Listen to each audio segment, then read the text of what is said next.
Hello, welcome everyone to Studio 8.1. This is episode 13 of our bi-monthly VODCAST. This is with me, Jarvis, Todd, and him up there, Paul Skeldon, editor-in-chief of Telemedia Magazine, Telemedia News, Telemedia Online, and all things telemedia. That's anything to do with value-added services, premium content, mobile messaging, mobile marketing, mobile payments, traffic trading, all that good stuff. And we take a regular look at the most interesting stories that have come across our desks over the last 2 weeks. So hello, Paul. How you doing, mate? Hello, mate. I'm good. How are you? Busily preparing for Barcelona, I imagine. Indeed, which would, so apologies in advance because I am a little less prepared than I normally would be because we are running 8.1 live event in Barcelona during Mobile World Congress. A little bit more about that later. So let me tell you what we're going to be racing through over the next 15, 20 minutes. We're going to be talking a lot about CPaaS. It's a story that just won't go away. It's a development that just won't go away. I think if you're not taking this seriously in the telemedia industry, then really this is the year that you need to think very carefully about what your position is with regards to this particular, perhaps rebrand of platform technology, but we will find out what Paul's views are on that a little bit later. So we've got a couple of stories on that. We're then going to link into how SMS is still a very viable and very important part of our industry. We're then going to talk a little bit about digital identity and how that is now becoming really big business.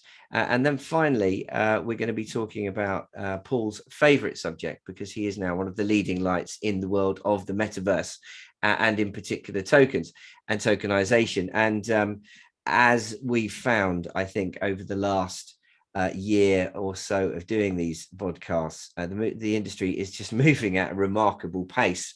And whereas perhaps in previous lifetimes, we may have been thinking, well, we're only focusing on the here and now and how we can turn content into money immediately.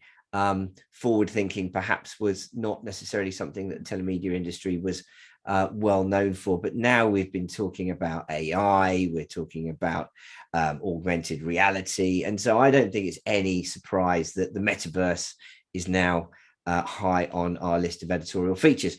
And thankfully, we've got one of the world's leading experts on it, as it turns out. So, Paul, hello, mate. How are you? Does that summarize pretty much what we're going to be talking about? I think it's almost not worth proceeding. All I can add is a cherry on the top of your beautifully iced introductory cake. Okay, well, let's get into the meat of it now. So, without further ado, the first story is CPaaS and messaging, a boardroom customer experience decision that pays. Tell me a little bit about that, or do you want to pick up the phone? I shan't be picking up the phone. I'm sorry about that. I think that's someone replying to a message I sent saying, "Don't call me. I'm doing a podcast." Okay. Yes, that's another issue with communications that really needs to be sorted out. Yes, customer experience. Talk about it a lot. CX. Why this is interesting is because really at the heart of customer experience and how people experience the brands they deal with is messaging and engagement, which of course is the bread and butter of many of the companies in our space.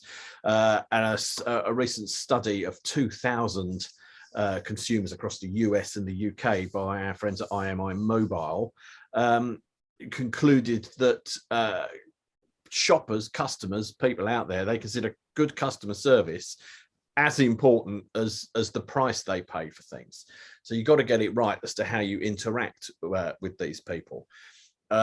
Now, there's a lot of detail in the story that we ran because it's allied to a massive report that IMI put out, which, go onto the website and read that, everyone, because there's some really interesting things in there about the customer experience trilemma, as they call it, which is essentially looking at sort of how to resolve consumer problems, how to build a rapport with consumers, and the relevance of what you give them.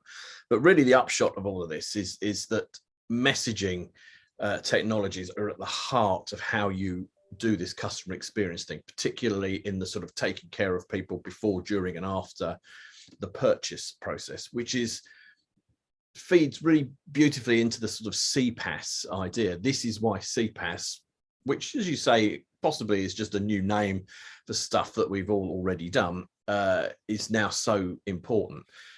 Where CPaaS is essentially interesting, I think, is because it isn't just the things we did before. It's the bringing together in a sort of wholesale option that you can offer to companies to buy, so they can have a bit of WhatsApp, they can have a bit of Instagram, they can have SMS messaging, they can have video calls. You can just keep adding these things as consumer demand dictates. Now, that's what makes it different to what we used to do in the past. And I think, you know, we see this drive by consumers to want to have these experiences, which means they want to have this messaging. And the sort of second sort of part of this story is also from IMI, but they worked with the analysts at Forrester to have a look at the economics of using CPaaS. And Forrester went off and I think looked at a load of businesses that IMI had installed or sold CPaaS services to, and concluded on average that they're demonstrating a 330% return on investment for sticking money into this, because it allows them to scale not only their SMS and voice interaction with consumers, but it means they can add all the other things like WhatsApp and Facebook Messenger and RCS and God knows what else you want to add in, and actually save money by doing it in one place by buying it as a service, but also generate money through increased sales because they are offering this excellent experience, which is what the other research suggests consumers want. Yeah, it's interesting, isn't it? Because the telemedia industry in the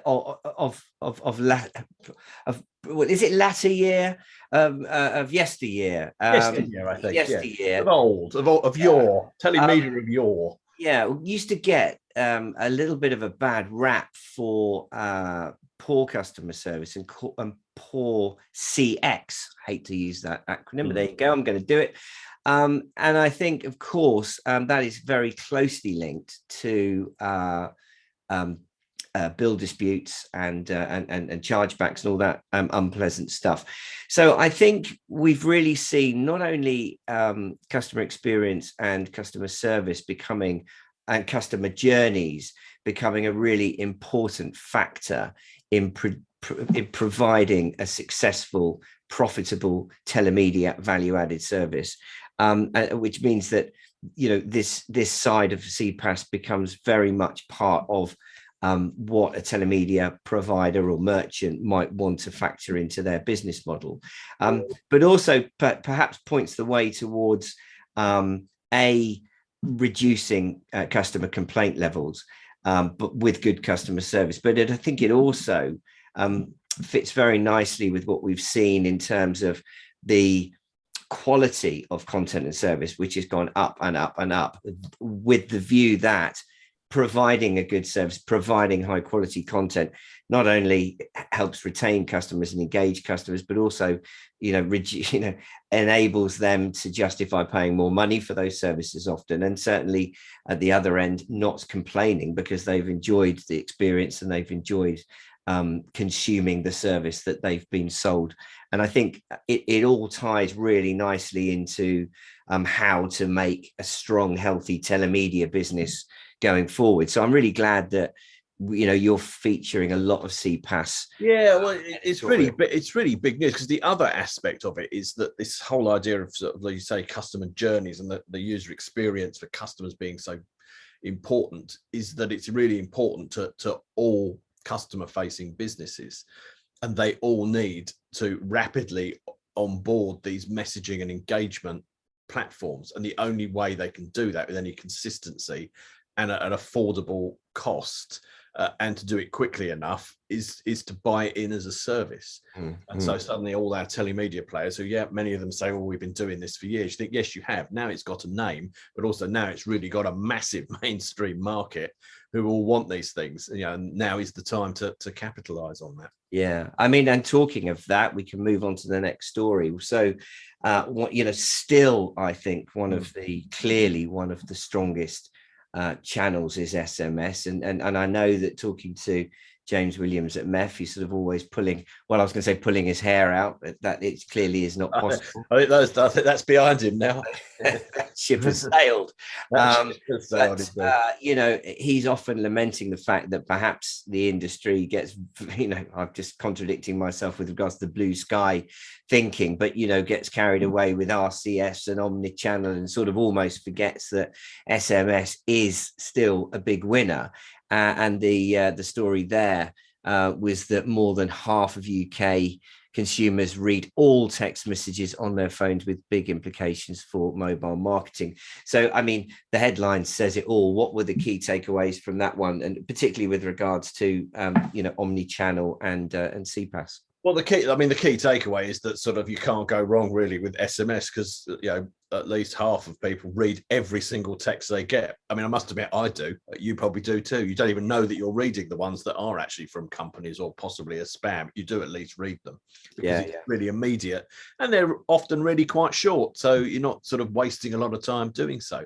But I think what it shows is that the SMS is still, you know, probably the key sort of messaging channel for many brands to exploit. What's particularly interesting, to put this in context, I think, is that if you go out there and talk to sort of retailers and e-commerce based companies, or you know, a lot of commercial organizations that face customers, to them using SMS is still considered new.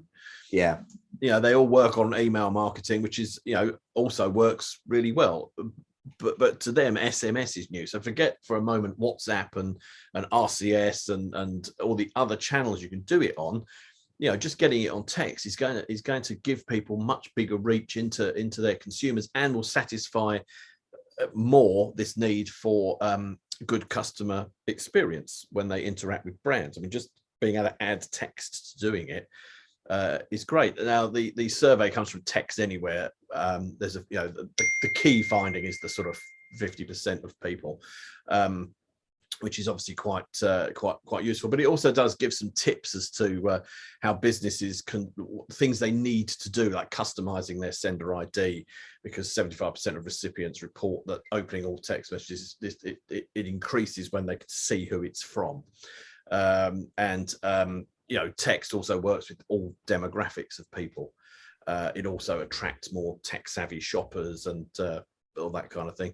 And you have to be very careful what time you send the messages. However, and check what you're sending. All simple and straightforward advice, but all things that aggregators and messaging providers can all help a business to do. So again, it's another mainstream sort of marketing story, but it just puts telemedia companies again front and center. And I think that the three things we've talked about so far in our podcast today all point to that suddenly all the things that our guys have been doing for years and can do are now things that almost any customer facing business wants. There's a huge opportunity out there. Yeah, no question. And, you know, if you were in any doubt as to whether or not messaging was front and center of the telemedia industry, also refer our wonderful audience to the spotlight sessions that we ran in Marbella last year, and they can still be accessed on demand on the wtevent.com website, or indeed on the Telemedia 8.1 website. And there were two excellent sessions there. One was hosted by our dear friend Nick Lane from Mobile Squared, which talked about how messaging platforms are likely to be worth literally hundreds of billions of dollars over the next couple of years. And if that isn't a number that gets you rather moist and excited about messaging as a telemedia company, I don't know what is. And that was an opening session where they put some really interesting data presented some really interesting data that they put together in the preceding 3 or 4 months before the show. And then that was followed by talking to consumers, messaging and engagement in the spotlight. And that was in partnership with our dear friends at MEF. And the second call out or shout out or whatever out to James Williams, who helped put that session together. And that was with New Media Services, Infobit, Calera, and Intis Telecom, to name but a few. So, you know, 2 out of the 6 sessions that day were focused very heavily on messaging. So, yeah, I'm glad you picked that out. And I think that this will be a year where we are talking a lot about messaging, omni-channel, customer engagement. And you know, I think that it establishes Telemedia magazine and online and news as being a focal point for anyone that's either involved in messaging or that wants to use it better in terms of communicating with their customers and selling their products. So let's move on to story number 2.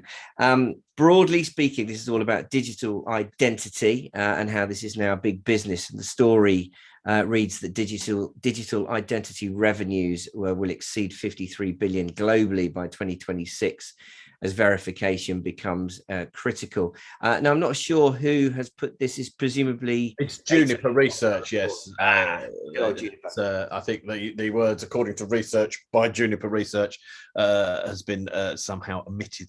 That's an error on my part, but yes, it's from our friends at Juniper. Okay, so tell me a little bit about. Well, it's something we have covered in the past. This idea of digital identity, I think, sort of it fits in with many of the things that we cover, and I think this sort of increasing shift towards consumers doing everything online. One of the sort of big sort of problems is security and fraud and all those, which obviously affects the consumers and the brands they deal with. So verifying people's identity when interacting digitally is essential. And it's a growing big business. Now, the people that are largely benefiting from it at the moment and likely to continue to do so, lion's share, are the operators, because they can, they find themselves with an excellent opportunity to sort of sit there as the sort of gatekeeper to, the identity of people doing anything that they're doing through their phone. And I think we're increasingly going to see that as a differentiator and a service that operators offer. Now, whether sort of lower tier operators and virtual operators and aggregators can get involved remains to be seen. I think there are sort of opportunities there for them to create services which are proper value add services that sit there as gatekeepers to all the other stuff that's going on. I think we're going to see a lot more of this, and I think with this messaging move that we were talking about in the previous few stories, we're going to see more people being dragged into digital through messaging. You've got to verify who they are. Of course, it's another advantage of SMS is it's going over a mobile network to a mobile number that's owned and understood by the network operator. So inherently there's a sort of great link there to offer security, much like the handset manufacturers can build in security into the handset. The operators can build security and identity verification into the sort of transmission of traffic backwards and forwards. So I think we're going to see this as an important part of the sort of digital e-commerce, m-commerce play, is that people will want their identity verified and the identity of people that are contacting them. So I think, yes, massive opportunity for operators, and I suspect companies in the telemedia sector who can package that up and offer it as an additional service. So, I mean, this is just picking up on what we're already seeing by, nature of using our devices, right? So you'll get sent a PIN code, or you might have facial recognition, or you might have your thumbprint, or you might be using your phone in some way to authenticate a purchase of some sort. Pretty much, yeah. It's using the number. Yeah, it's using the fact you have a number that's associated with a phone that then can also associate with your face, fingerprint, whatever. So this is, yeah. So I mean, without being too sort of obtuse here, I mean, I've assumed, and I think probably most people in our industry have assumed, that this has been sort of ubiquitous across all mobile phone markets. Is this what's the?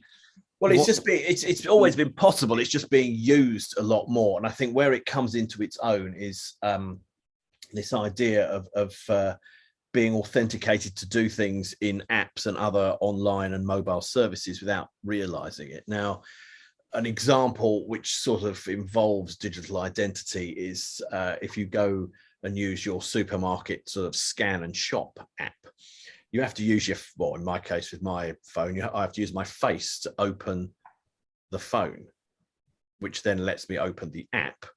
which I log into again using my face. Now, what that's actually done is not just open the app to let me scan stuff as I walk around the supermarket. It's actually already tacitly given me permission to use my phone to pay for stuff. So I've actually verified who I am for the payment part before I've actually done anything without realizing it.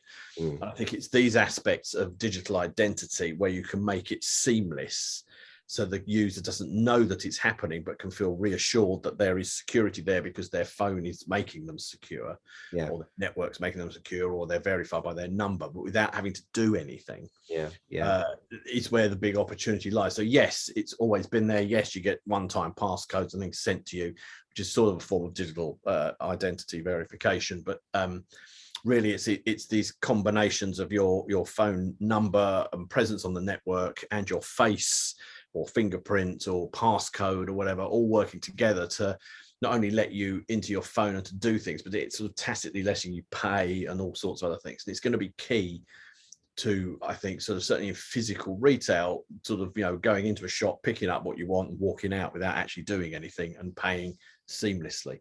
Because the golden goose for any kind of sales is to make the payments thing as invisible as possible, because that's where people stop and think. So if you can make it seamless and it just happens, like with an Uber, you book it, you've tacitly agreed to pay for it, you pay for it without doing anything.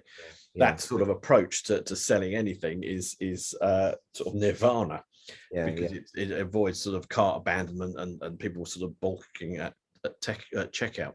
It's a sort of sweet spot where the consumer likes it and the merchant likes it. Exactly. It protects the merchant as well. So that's why digital identity is really important, and I think it is why it's growing so rapidly, because more people are doing more things online, so they have to be more carefully sort of protected and policed, and this is where the opportunity lies for this. This full stop.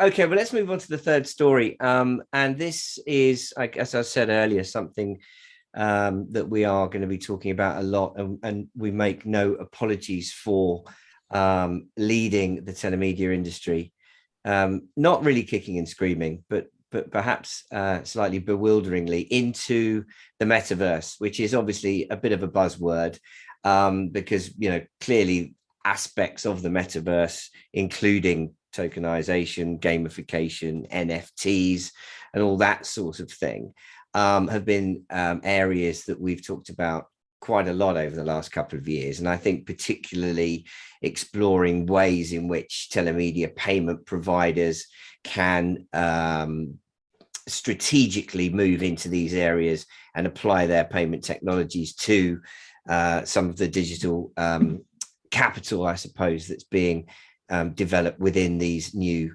digital worlds, namely the metaverse. And I suppose, in many ways driven by the games market in no small way. I noticed in this story you're already talking about the Snoop Dogg, which I always think is amusing when two old duffers like us start trying, although he's not exactly he's almost as old as you, mate. Exactly. So without making any apologies about referencing the Snoop Dogg, why don't you tell us a little bit about this particular story, metaverse icon of ours? Yes, I've immersed myself in the metaverse. I do find it fascinating, but on sort of the more time I spend sort of looking into the metaverse, and just realize one fairly simple thing: it's just another way of accessing the internet that may catch on and be quite big. And I think that's why it's important to the telemedia industry, because it's another sort of on-ramp to using digital services, so they can create and sell services in a slightly different way to a new audience, or to a slightly more kind of likely to spend audience. I think it also, being entirely digital, is a massive opportunity for carrier billing, but we'll come to that. There's two stories here I picked out that are sort of related. The metaverse has hit a market capitalization of $26 billion already. In January, it's gone up 4 billion, in 24 hours at the beginning of the year. Facebook rebranding its sort of holding company as Meta has driven a lot of that. But the money is all sitting in people investing in tokens, which are these non-fungible tokens, which are a way of using a blockchain-backed sort of essential kind of currency to create things that are unique that you can sell. Now, largely that's weapons and clothes and stuff like that in games currently, but it will work in all sorts of things. And these companies that are creating and sort of disseminating tokens are now worth billions, because the potential of this metaverse way of accessing the internet is starting to become really apparent. Now, to put it in some sort of context, a lot of luxury brands like Estee Lauder and Gucci and all sorts of people like that have already done stuff in the metaverse. They're already selling like designer outfits and bling and the like within games and all sorts of other things. They've used the metaverse for sort of fashion shows and all sorts of things. So it's already quite well established in one particular segment of the sort of retail industry. I think, that's where a lot of the money is and where the people with the money to buy this stuff are.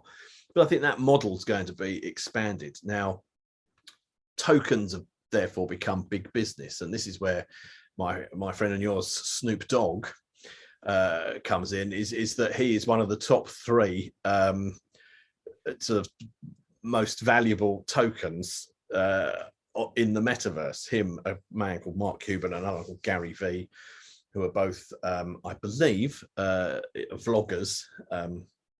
I'm not as down with the kids, I like to think, but of course I've heard of Snoop Dogg, so immediately he means something to me. They're worth like millions, or their tokens are worth millions of just putting out their own stuff that you can buy through various games and on various platforms. Now, it's a really nascent sort of business. I'm not sure what it really is going to mean. It might just be hype. It's a bit of a buzz. I suspect that this time next year, we won't be sort of really talking about the metaverse, but we'll just be doing stuff with it that we don't really sort of actually know we're doing. And I think this is where a lot of telemedia companies are going to benefit, is that, like I say, it's a place to create and sell new services around games and the like. And it's a way to also leverage carrier billing to buy into buying, to give you the currency to buy tokens and to then start trading and things. And it's one of the things that our friend Tony Pierce has talked about for quite some time around his Reality Clash gaming company, about non-fungible tokening and weapons, and creating sort of unique weapons for the game that then have a tradable value that you can keep going. And somehow the money has to enter the system to buy that. So, I think that's creating an interesting sort of potential market. I think it takes us back to some stuff that I was banging on about several years ago, about the idea that you could start to take points you've won in games and loyalty points off loyalty cards and all this sort of stuff. And they get an inherent value if you can trade them with someone for something else. And so everything starts to become a tokenized cryptocurrency of sorts in the metaverse. And I think that's, again, another huge area for metaverse aficionados to get excited about, is that it could be the place where all of like how things are valued starts to change. And because you're buying things online, you could start to use other things other than just money. And the things that you do and your loyalty and all that kind of thing starts to become valuable. Yeah, no, 100%. I mean, I think that historically the telemedia industry has been very quick to move into new marketplaces and take advantage of new technology, whether it was moving from analog phone lines to digital mobile telephones, moving into the internet, moving to Facebook and affiliate marketing. And I don't really see, as you said, this being any different. It's another route to consumers. It's another environment to sell, and it's another environment to develop premium products which need to be paid for, as you say. So I think 100%. And it's interesting to say that you're right, that Tony Pierce, I think 4 years ago, perhaps started. I think it was 4 years ago. He was talking about non-fungible tokens. Yeah, and I think fungible meant. Yeah, and I think it's fair to say that in many quarters of the industry, there was a sort of a bit of a blank being drawn there when we were talking about tokenization of games and that sort of stuff. And I don't think the link was as clear. And yet, fast forward 4 years, and I have had at least 2 conversations with 2 major aggregators, all of whom are very interested in NFTs this year. Specifically, go back to Marbella last year, and Tony was very clear about the opportunities for operators in this market. So I think anyone that's not taking it seriously and that's not looking at the opportunities is definitely going to get left behind in 2022. And I can certainly predict that tokenization, NFTs, and the metaverse and all those and interestingly, it'll be interesting to see what else we're talking about in terms of the metaverse by the time we get to Marbella on the 19th to the 21st of October this very year. So I think even in 6 months we're going to see.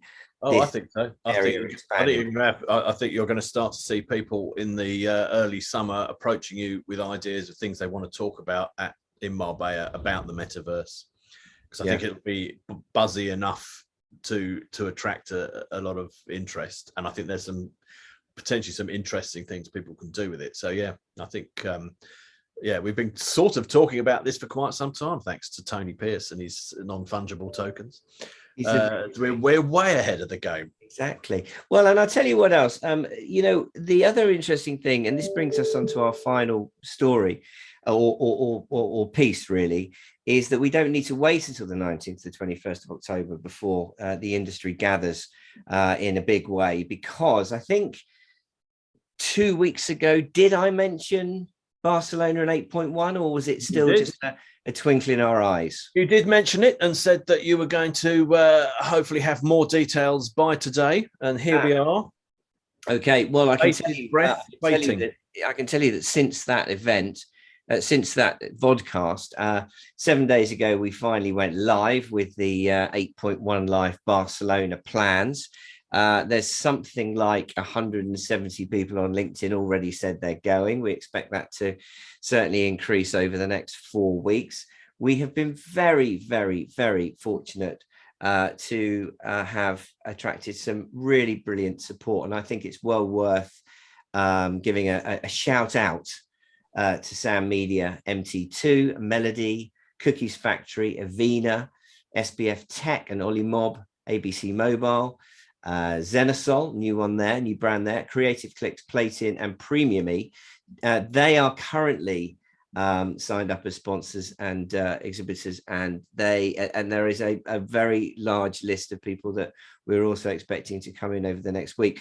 I can't emphasize enough, Paul, how grateful we are to all of them, because I do feel as though the industry has been quite neglected over the last few years by Mobile World Congress. I don't think that we as an industry have had the focus at that event that perhaps we would like. It's been difficult, I think, at best to manage time at in the expo, with most people spending sometimes quite chilly afternoons huddling around tables or squatting on the end of pallets in one of the gardens outside Hall 8.1, desperately trying to conduct meetings. And so I think that to give the industry an opportunity to come away from the Fiera environment and to have a much more focused opportunity to network with the right people in an environment that's conducive to business, that's probably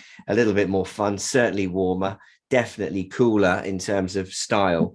And so this 2-day event is structured in such a way that those that want to go to Mobile World Congress can pop down for an afternoon or pop down for a morning or hang out with us for an evening. But there are also a lot of people that have now said, well, at Mobile World Congress isn't for us. We'll benefit from being in the city at the same time, but we're going to hang out at 8.1 Live. And so please spread the word if you would like to attend. Tickets are going to be included within our various 3-month subscription packages on telemedia8.1.com, and you will also find a page dedicated to the Barcelona event. So, mate, you're going to be there with your camera in hand, and looking forward to taking Unofficial Mobile World Congress to the next level. Absolutely. Absolutely. I think as well, I mean, I think Mobile World Congress, I don't want to, well, I'm going to say it, Mobile World Congress, it got boring and I didn't enjoy it.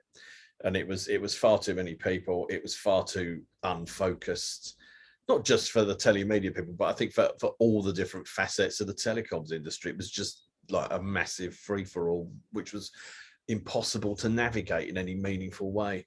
And I think what we did 2 years ago with the unofficial one, it was exactly what people need. I'm surprised there aren't more satellite events around the sort of key sort of sectors of the telecoms industry springing up, because I think it was more focused, it's the right people, and it's a much nicer environment. I don't want to go to some like shed in the middle of like nowhere where everything's really expensive. It's much nicer to be part of Barcelona and enjoy it. So yeah, I think it's excellent that it's back. It's excellent that so many people are obviously share, you know, your view and vision of how it should be, that they're getting involved and signing up. And I imagine tickets will fly off the virtual shelves now.